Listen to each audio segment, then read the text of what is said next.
What's going on, guys? Ryan Nelson here, and it is a beautiful 72 and sunny degree day here in Phoenix, so I figured why not let's get outside and record a video outside in my backyard because we're supposed to stay home.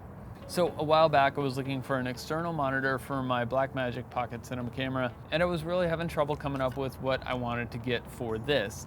I didn't necessarily need recording capabilities with it because I don't get any benefit from having an external recorder on this, but I just wanted something smaller, a little bit lighter than my Atomos Shogun Inferno to mount up here and carry around. The 7-inch monitor is great, but it does get pretty heavy and eats battery a little bit faster. Ultimately, I did decide on the Ninja V because it has the recording capabilities. If I wanted to pair this up with my EOS R, it's got that built in. I'll be good to go with either camera with this monitor. It's small, it's light, it's portable, and it's a recorder. But I know not everybody's gonna need a recording capability with theirs, so I just wanted to compare this Ninja V versus a couple other monitors. So starting from most expensive to least expensive, here I have the Atomos Ninja V. That's gonna run you about $650, $700. Second up, we're gonna have the Atomos Shinobi, which runs about $299. And then at $199, I have this Zhiyun-Tech TransMount 5.5-inch monitor. And then lastly, we have this FeelWorld 5.5-inch monitor. This one has since been discontinued, but there is a new version of it for $139. So rather inexpensive, so I'm really curious to see how this stacks up against these other more expensive options. So starting with this one, accessories that come with it. Actually, I think this one might come with the most accessories because it does come with a mount, a cold shoe mount that mounts to the side. It also does come with a sunshade, not a very large sunshade, and it's not a super stable construction, but yeah, okay. All right, so this one does come with an arm and a sunshade, and I believe there was an HDMI cable in the box as well. Going back up to this one, comes with several HDMI cables and a power cable that plugs into something. It also comes with a sunshade, little mount to go around it. This one I feel is a bit sturdier because it actually wraps all the way around the back and it gives it a nice solid feel to it. It's nice to have that sunshade. And this mount, it's a small rig mount that did not come with it. I just have that on there to test this. Moving up from there, we've got the Atomos Shinobi, which comes with, surely that came with a sunshade. It is the second most expensive one. Let me check the box.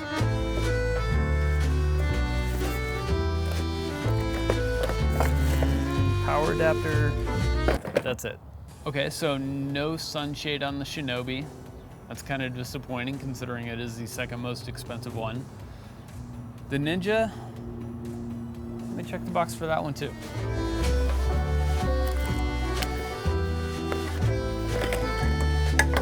Nope, I mean, I suppose you could fashion a sunshade out of it. Nope. So unfortunately with both of the Atomos recorders, you get no sunshade with it, so that's kind of disappointing. But luckily I do have a solution. This is a cage by a company called NITZE, N-I-T-Z-E. You can find this on Amazon. It's a little over $100, and you get a nice cage. You get a nice, actually like big, solid sunshade. Also comes with a monitor cold shoe mount, and that's available on Amazon, and this is supposed to fit both the Shinobi and the Ninja V, so let's mount that up real quick and see how that fits. Okay, so it mounts up pretty quick, pretty easy to the Shinobi. This kit comes with a nice little cable clamp over here so you can clamp in your HDMI. That is a very loud bird. Bird, don't you know I'm recording a YouTube video? Can you please knock it off? I've actually been using this on my Ninja V for a little while, and so far I dig it. There's not much to it. I do like having the sunshade. It does help see this monitor out in the sunlight. So speaking of which, that is really obnoxious. So speaking of brightness on all of these, I did want to see how these stack up outside in the daylight, see how well you can see them. So let's get these fired up on the Blackmagic and see how well each of these screens show up in the daylight. Bird, knock it off. So with a little bit of frame inception here, we do see like this is a pretty nice bright bright monitor. We're not getting a whole lot of reflections as I tilt that up towards the sky. And then compared to the Blackmagic, it is definitely a little bit brighter. And then this one, you can see the reflections are pretty horrible when I shine that up. The reflections on this one, much more dull. And this is the Ninja V. So, gotta peel this off first. It's gonna be so satisfying. Why is this always so satisfying? This one too. But wait, there's more. Please peel off the mask if you favor. Oh, I love English. Yes. So next up, I've got the Atomos Shinobi, and I'm expecting this to be a lot like the Ninja. It's almost looking like it's a little bit brighter than the Ninja, so that's, there we go. So that's the Blackmagic monitor. That is the Shinobi monitor. Also not quite as reflective. So I shine that up and around trying to catch the sky. I'm not getting a whole lot of bright reflections there, so pretty nice. So this one is clearly a very bright monitor here. Let me take this off here. Now hold this so I can get the same angle. Same exposure here, and that's clearly way too bright. So we're gonna turn that brightness down. That's with the brightness at 100% brightness. Back down to 50. So that's looking more like this exposure down here. So I wouldn't base your exposure on that brightness of the screen. This one, clearly you can see you're getting a lot of reflection. You can see pretty clearly, you know, what's going on back there. So not a great outdoor monitor. Another thing that I'm noticing right here is it's cutting off the top and the bottom from my Blackmagic, so I'm not getting the full image that I'm seeing on the back right here. So not awesome, but still a budget-friendly monitor maybe. And this is the FeelWorld monitor with the mount that it comes with it, and I think you can see right away there's an issue with this, so let me swap mounts. Okay, well this is obviously much better. I used the NITZE mount that came with the cage for the Atomos Shogun and Ninja. So I see that it's looking plenty bright. It's maybe not looking too much brighter than the screen on the back of the Blackmagic. And then again with this, we are having like massive reflections. It looks kind of horrible, honestly. So if you're using it inside, maybe it's okay. So tell you what, let's actually just head back inside and finish the rest of this, because there's a lot of distractions floating around right now. The dogs are barking, there's planes flying overhead, the cars are driving by, the dogs are barking, and the planes are flying overhead, and the dogs are barking, and the dogs are barking. You get it, the dogs are barking. And that bird finally shut up. But there's still another bird chirping over here. Let's just go back inside where it's quieter.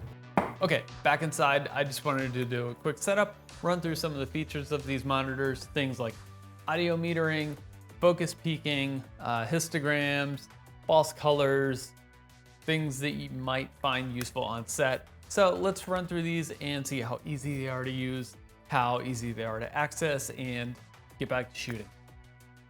My mic just fell. What happens when you try to reuse gaff tape? The mic falls. So with the Ninja V up here, we've got our record or play, our menus right here. That's not really concerning for this video.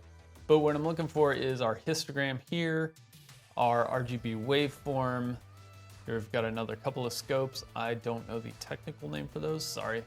And this little guy is gonna be our focus peaking. The nice thing I like about the focus peaking on here is you can easily access this menu. If you're having a hard time seeing where the focus is, you can change this to black and white. Hopefully that makes that red color pop out. You can also change the color of your focus peaking very easily. And then if you're really still having a hard time with it, you can select this mode, which literally just shows what is in focus on your monitor.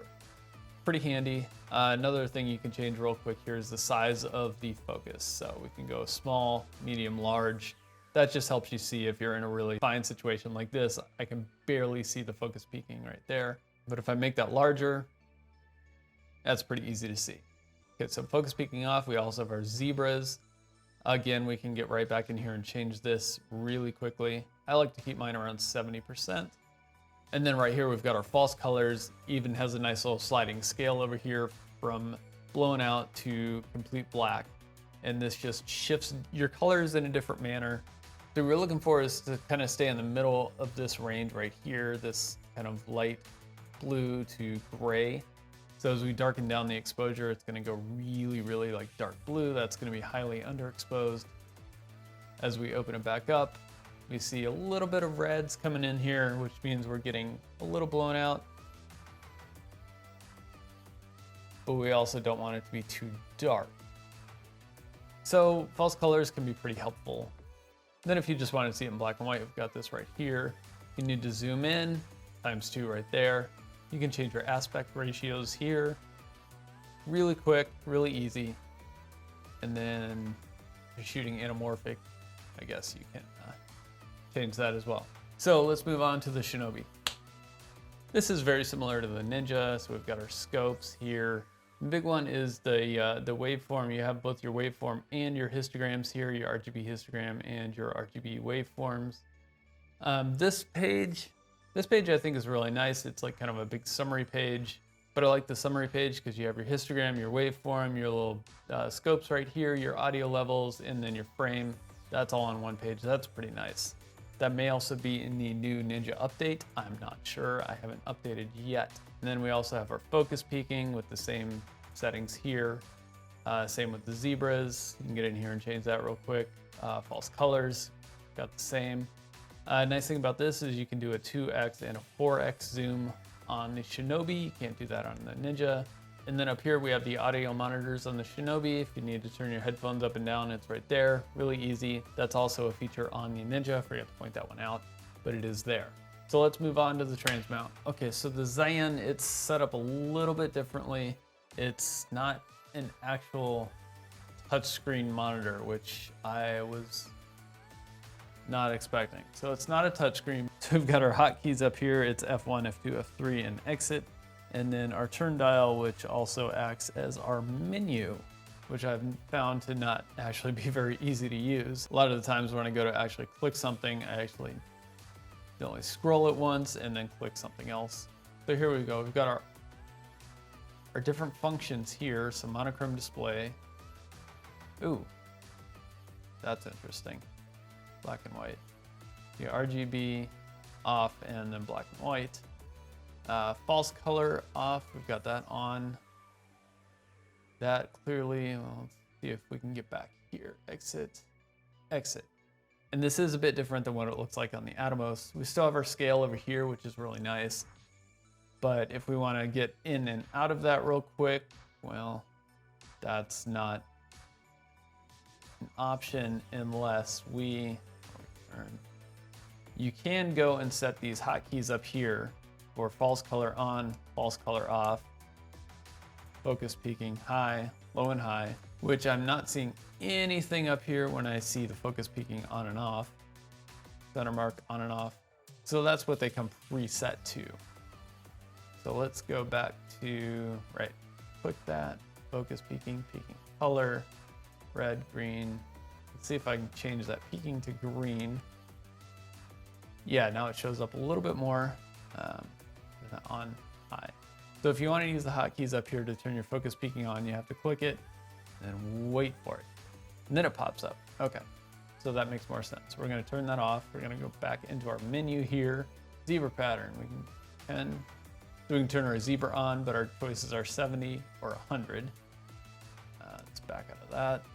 And the zebras show up in red, so they're really easy to see. So red zebras, cool. Red zebras. Turn the zebras off. Got our histogram, our volume bar. What is the volume bar? Okay, so the volume bar looks like it's going to be our audio meters in. So we do have audio monitoring on this too. Camera mode.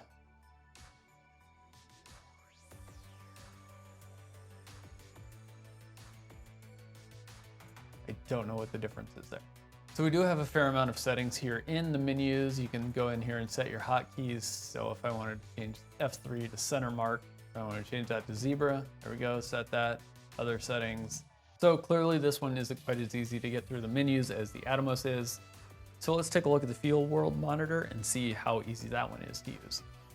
So here's the FeelWorld monitor. That does not flow. FeelWorld, field. It should be FieldWorld. That doesn't flow very well either. Anyway, so the one thing I like about this one is it actually is a touchscreen. If you want to turn the brightness up and down, all you have to do is swipe up or down on the left side of the screen. And if you're monitoring audio, swipe up and down on the right side of the screen to turn that up or down. And then we can access our menus pretty quickly down here from the bottom. So we can turn our focus peaking on or off, turn our histogram on or off, turn our audio meters on or off, RGB parade. We have some options there. So this one actually I think is a little bit easier to use than the last one we had up here. Not quite as easy. It does have this nice feature just like the Atomos Shinobi, so we can get all of our scopes and meters here all in one screen. That's pretty nice. All on, all off. And for what you're paying for this one, I think you're actually getting pretty decent value for it. If we double tap here, we get basically our same menus up here. False colors down there, so we do have false color. But it's easy to turn on and off. And again, unlike the Atomos, this is not quite as detailed. Let's double tap here, scroll down here, type 1, tap that. And then we've got a little scroll wheel on top that we can go through both of these. So, and then click that monochrome. We've got zebras we can turn on. We can set our zebra values here. So for the price point of this one, it actually does have a lot of features built into it. Got a decent menu system that's not terribly hard to navigate. Got LUT input. We can turn our brightness up and down, saturation, hue. Okay, so that's that one. So I know this video is starting to run a little bit long, so I'm gonna sum this up real quick. Starting from the cheapest to the most expensive, we're looking at the FeelWorld monitor. It's actually pretty decent for the value if you're only going to be shooting inside, filming inside, using this inside where you're not gonna get any sort of reflection. I give it a thumbs up for that. If you're gonna take it outside, if you even think you might have a possibility of filming outside, don't waste your money. Save your money and get the Atomos. Okay, what about the Zhiyun? The Zhiyun, I give that a big fat nope, hard pass on that one. The Atomos, you may want this to be a little bit less expensive, but what you're not gonna want is to look like a bumbling idiot trying to figure out how to change your focus peaking or get out of false colors on set. The Atomos works. It's easy to use, it's user friendly. Yes, it does suck that it does not come with its own sunshade. That's gonna be extra money, but the Atomos, me likey. Highly recommend the Atomos. If you can save up your money, I'm gonna get the Atomos, get that. If you need the recorder, save a little bit more and get the Ninja. These things are awesome. I love my Atomos recorders. They are so useful and they're always on point. Never had one fail yet. I'm gonna probably have this recording is probably gonna fail the way today's going. And if you guys have any questions about how to mount this to your camera, simple answer is get this little small rig mount. This thing is awesome, not terribly expensive. I'll link that down below in the description along with all these monitors I've talked about. It really is a shame that FeelWorld monitor is now discontinued. I hope the new model is just like this one, if not a little bit better. So do me a favor, check out those links. If you like this video, if you've made it this far, take 2 more seconds to hit that thumbs up button down there. Hit that subscribe button if you haven't already, and I'll see you guys next time.